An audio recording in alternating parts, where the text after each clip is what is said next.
Well, 2020 sucked. And well, let's just say that I'm looking forward to 2021.5, if you will. All right, all jokes aside, what you really want to know is what this year is going to look like and if you should bother purchasing now or keep waiting for the crash. So today, I'm going to break down the two facets to the market, supply and demand. What is and will affect our supply? Then, what's driving our demand and what could affect it down the line. Rather than talk about the same junk you can watch on a million YouTube videos, I'm going to give you some new and insightful perspectives you likely have not heard before. Now, before I get into the two sides, I think it's important for us to start off with a clean slate. Now, what I mean by clean slate is this. Whether you think the market will continue to rise or you think it's going to crash, let's get rid of the clickbait material that people cite as reasons either way. The dumbest thing I heard for the past couple of years was that the Las Vegas market was going to rise because the Raiders moved to Vegas. Let me tell you, it was idiotic then and remains idiotic. But if enough people say things like that, people start to believe it. Now that we're past the whole Raiders myth, the number one reason people think the market will crash is because of what we experienced in 2008 during the Great Recession. So let's debunk this first off. What happened during the Great Recession was a perfect storm and not likely to occur ever again. Now, before the boom, we all heard, saw, and maybe even participated in the lunacy. We all know the anecdotal stories of valet drivers owning 5 homes. This is actually pretty realistic though. Back then, loans were easy. Credit wasn't an issue. There were 0 down loans with stated income and investment loans as low as 5%. Everyone refinanced their homes and bled equity out for new cars and down payments on investment properties. I had many clients come to me during the crash that had purchased rental properties that they were losing hundreds every single month. They were simply hoping to flip them in a year or two to maximize their profit margin. In short, we really didn't have many investors. The bulk of investments were really speculators. The only reason investors purchased was to flip as quickly as possible since the rents never really caught up to the home pricing. Back then, most people purchased homes on adjustable rate mortgages that were interest only.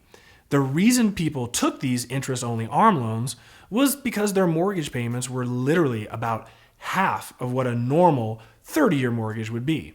So the guy who could afford a $400,000 home all of a sudden can now afford a $700,000 home for the exact same payment.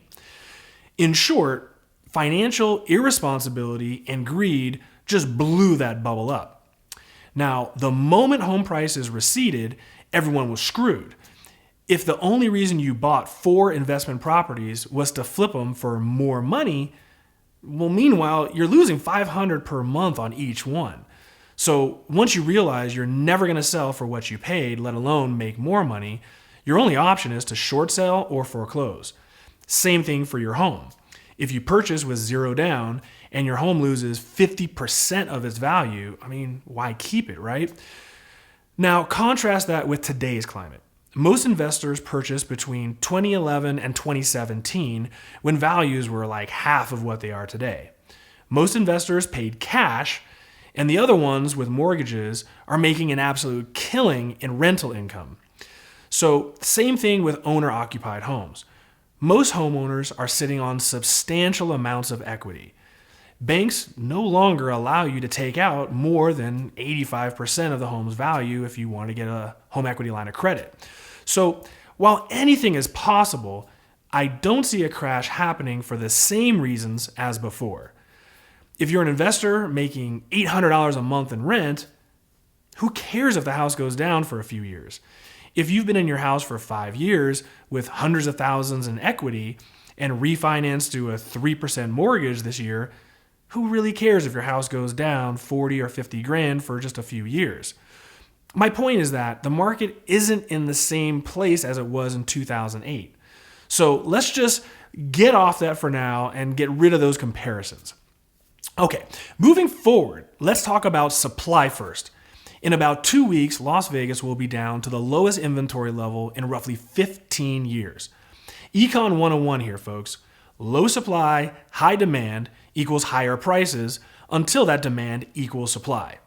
Well, why is supply low and how can we create supply? First, let's go back to those investors. Everything purchased over the past decade has been 20% down investors or cash. As I mentioned, if I purchased an investment property for $150,000 back in the day, worst case scenario, my mortgage is like $700 a month. Now, that home's worth $300,000 and I'm renting it for like $1,500 a month. If I'm making $800 a month, why would I even think about selling that property?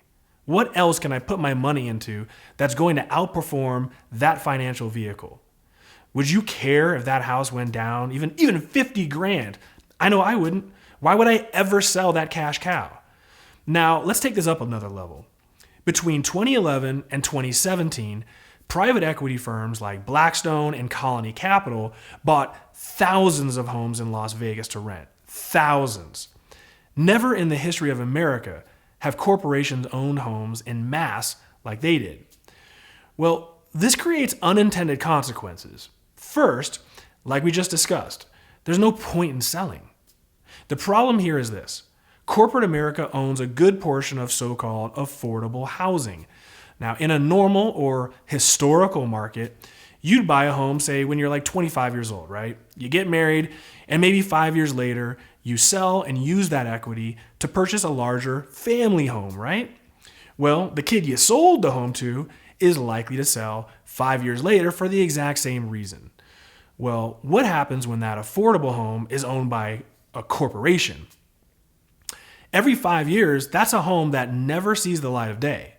Well, now that's 2 cycles of homes that should have, but never did, hit the market. Now, combine the fact that we really aren't building these affordable homes anymore. I mean, the absolute cheapest new home you can possibly purchase in a neighborhood like Summerlin is $500,000. That's the entry point. 1,200 square foot single-story homes with 2-car garages, those haven't even been built in Summerlin for like 17 years at this point. Seriously. Now, let's look at owner-occupied homes. With the surge of master planned communities in the late 90s and the early 2000s, neighborhoods aren't getting worse like they used to. Huge areas like Summerlin, Green Valley, and even Aliante, Southern Highlands, and Mountain's Edge, they're just as nice, if not nicer today than when they were originally built. Then, with the delta between the cost of a new home and a resale home, many homeowners aren't willing or able to sell. Look, if you love your neighborhood and love your location, why spend hundreds and thousands of dollars for a new version of the same damn home?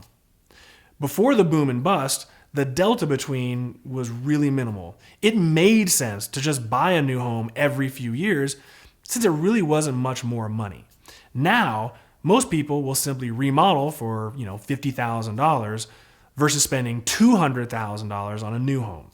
Hell, once you refinance and pull out that 50 grand, in many cases, your mortgage payment remains the exact same because of these low interest rates. So the moral of the story here is people aren't selling like they used to. Now, the only way this changes is if mortgage forbearances cannot be worked out here. Now, this is going to happen. Unless the government comes up with some sweeping policy to save homeowners, which honestly now is very likely with Democrats controlling both houses. Some people are going to have to sell, but unlike before, we have no inventory. So even if 1,000 people have to list their home for sale in late April when the moratorium ends, that's just going to get vaporized pretty quick, especially going right into those summer months. Let's not even talk about foreclosures. Notice of defaults are nothing. Right now, there are literally 15 foreclosures on the entire market for all of Las Vegas. It takes roughly a year to foreclose now. So even if everyone stops paying and refuses to sell their home and walk away with money, we still won't even see foreclosures until mid-2022. So just forget about foreclosures. All right, now let's focus on demand. First, interest rates. The Fed has already stated rates aren't really going to go up much this year. So if you're ever going to push it, now's the time, with rates being absurdly low, right? This makes affordability very generous. Because of COVID, our homes have never been more important to us. Let's be honest, we've got like 6 more months of this crap to go. So for 6 more months, people are going to want and demand more comfortable living spaces. Now, for us in Las Vegas, we've always had migration from California. It's nothing new. However, we've never seen migration like this before, especially the level of wealth that's migrating from California. The more California taxes the wealthy and becomes less business friendly, the more Nevada, Arizona, and Texas really benefit. As you've seen from the luxury market, we're seeing more wealth migrate than ever before. I think it's pretty naive to think that California is going to change its course anytime soon. Now, while we might cry foul on these home prices, we're still chump change to Cali. Who's buying the bulk of all these new and sometimes overpriced new homes? You guessed, Californians who want new and don't flinch at the price since it's all cheap to them. This isn't going to slow down in the short term. All right, last but not least, you have an entire generation of youth that really didn't value home purchasing since they just watched their parents lose their homes.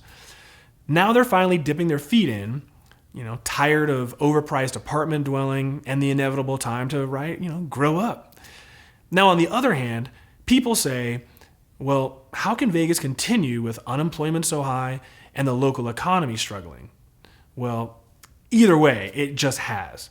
Crazy as it looks and seems, it simply has defied logic, along with the entire rest of the country, right? But consider this. Most experts in Las Vegas think that the world will open up in July.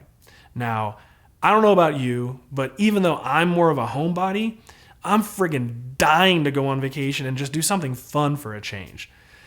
It's just not worth going anywhere right now. Well, in about 6 months, the entire world is going to look for some fun after a year and a half of being stuck at home. Now, I was in Cleveland a few years ago for the first sunny and warm day of their year. I couldn't understand why all of a sudden there were people everywhere downtown. People were taking the day off and everyone was going crazy. Finally, someone explained to me that they've seen nothing but gray skies and crappy weather for 6 months. Then it made sense to me. That's precisely what's likely to happen here come July. So while Vegas is definitely hurting, I don't see that pain lasting too much longer.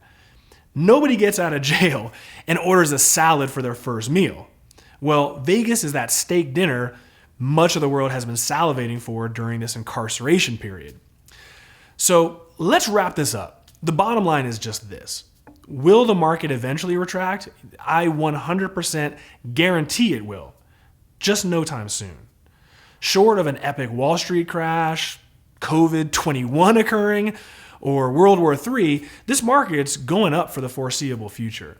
If you're going to buy, just buy now. It took us 13 years just to recover from where we were during the boom. That's not even accounting for inflation. So it's really difficult to say that our market is overvalued. If you pull up my January update video from last year, I predicted a 5 to 10% increase for 2020. It turned out to be 10.6%. Now, if I had to guess, which is the whole reason you're watching me, I'd say this year we're going to see an additional 10% increase again. So if you're going to buy, now's as good of a time as ever. Look at the appreciation we had in 2020. Then consider the fact that we're starting this year with 41% less inventory. Unless something absolutely crazy happens, it's just very difficult to overlook a historically low inventory like that. Well, that's it for now, guys. Thank you so much for watching. Please subscribe and share this video. I can't wait to read your comments, and just have a wonderful rest of the year, everyone.